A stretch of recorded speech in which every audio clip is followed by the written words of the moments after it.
गौतम बुद्ध, जिनका मूल नाम सिद्धार्थ गौतम था, का जन्म 563 ईसा पूर्व शाक्य वंश में हुआ था। शाक्य एक क्षत्रिय वंश था जो प्राचीन भारत के गणराज्य में से एक था। इतिहासकार रोमिला थापर अपनी पुस्तक Early India from the origins to AD 1300 में बताती हैं कि शाक्य वंश को वैदिक वर्ण व्यवस्था में क्षत्रिय वर्ग के अंतर्गत माना जाता था, क्योंकि वे शासक और योद्धा समुदाय से संबंधित थे। शाक्य गणराज्य का केंद्र लुम्बिनी और कपिलवस्तु आधुनिक नेपाल और उत्तर भारत के सीमावर्ती क्षेत्र में था। बौद्ध ग्रंथों जैसे अम्बट सुत्त या दीघ निकाय और महावस्तु में भी शाक्य वंश को क्षत्रिय के रूप में वर्णित किया गया है। सिद्धार्थ के पिता राजा शुद्धोधन शाक्य गणराज्य के प्रमुख थे और उनकी माता माया भी कोलीय वंश, जो एक अन्य क्षत्रिय समुदाय था, से थीं। इतिहासकार ए.एल. बाशम अपनी पुस्तक the wonder that was India में इस बात की पुष्टि करते हैं कि शाक्य वंश का सामाजिक और राजनीतिक दर्जा क्षत्रिय समुदाय के समकक्ष था। इतिहासकार रोमिला थापर अपनी पुस्तक Early India from the origins to AD 1300 में बताती हैं कि शाक्य एक गणराज्य था और सिद्धार्थ का जन्म एक कुलीन परिवार में हुआ जो धन संपदा और शक्ति से परिपूर्ण था। जन्म के कुछ दिनों बाद ही माता माया का देहांत हो गया और सिद्धार्थ का पालन पोषण उनकी सौतेली माता प्रजापति गौतमी ने किया। इतिहासकार ए.एल. बाशम अपनी पुस्तक the wonder that was India में लिखते हैं कि सिद्धार्थ का बचपन और युवावस्था कपिलवस्तु के राजमहल में विलासिता और ऐश्वर्य के बीच बीती। उन्हें युद्ध कला, शास्त्रों और प्रशासन का प्रशिक्षण दिया गया। महावस्तु और अन्य बौद्ध ग्रंथों के अनुसार जब माया गर्भवती थीं, तब उन्होंने एक स्वप्न देखा जिसमें एक 6 दांतों वाला श्वेत हाथी उनके गर्भ में प्रवेश करता हुआ दिखाई दिया। इस स्वप्न को ज्योतिषियों ने शुभ माना और भविष्यवाणी की कि माया का पुत्र या तो एक चक्रवर्ती सम्राट होगा या एक महान सन्यासी।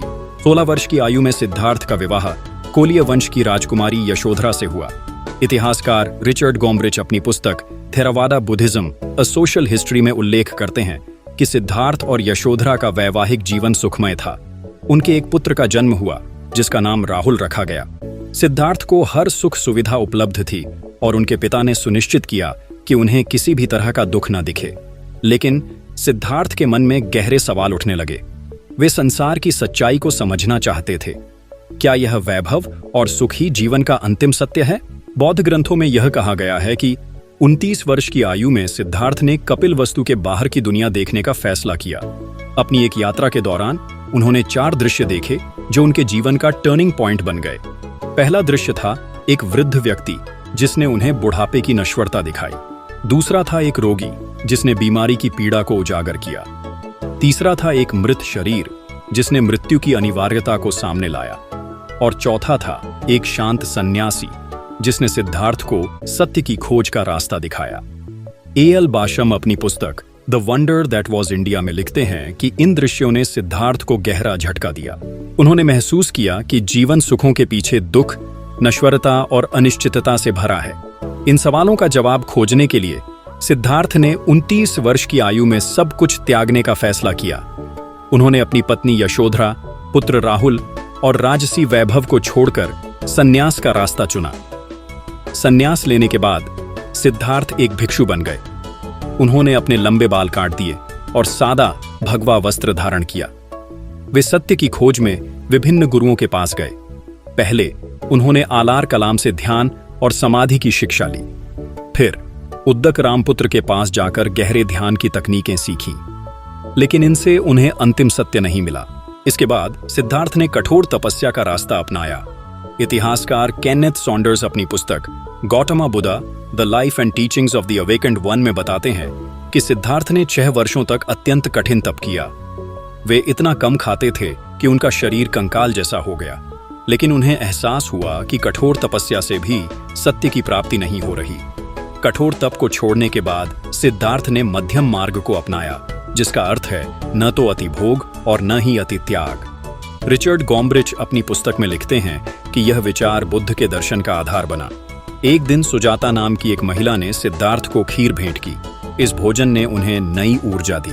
इसके बाद उन्होंने गया आधुनिक बिहार में एक पीपल के पेड़ के नीचे ध्यान लगाने का फैसला किया। 35 वर्ष की आयु में वैशाख पूर्णिमा की रात सिद्धार्थ ने बोध गया में बोधि वृक्ष के नीचे गहन ध्यान किया। इस दौरान उन्होंने मार अर्थात प्रलोभन और बाधाओं का प्रतीक को परास्त किया और पूर्ण जागृति प्राप्त की। साथियों, बौद्ध ग्रंथ जैसे ललित विस्त्र सूत्र और पदकुशल मानव जातक कथा के अनुसार जब सिद्धार्थ बोधि वृक्ष के नीचे ध्यान कर रहे थे, तब मार, बौद्ध परंपरा में प्रलोभन और बुराई का प्रतीक, ने उन्हें ललचाने की कोशिश की। मार ने अपनी 3 पुत्रियों तृष्णा यानी लालसा, रति यानी कामना और अरति यानी असंतोष को भेजा ताकि सिद्धार्थ का ध्यान भंग हो। जब यह विफल हुआ तो मार ने भयंकर राक्षसों की सेना भेजी, लेकिन सिद्धार्थ अडिग रहे और अंततः मार को परास्त कर बुद्धत्व प्राप्त किया। इतिहासकार रिचर्ड गॉम्ब्रिच अपनी पुस्तक थेरावाडा बुद्धिज्म ए सोशल हिस्ट्री में बताते हैं कि मार का यह मिथक बुद्ध के आंतरिक संघर्ष और आत्मनियंत्रण का प्रतीक है। यह कहानी मानव मन की इच्छाओं और भय पर विजय पाने की शिक्षणात्मक कथा है। यह कथा बुद्ध के दृढ़ संकल्प और आत्म जागरूकता को उजागर करता है, जो बौद्ध धर्म में ध्यान और आत्मनियंत्रण के महत्व को दर्शाता है।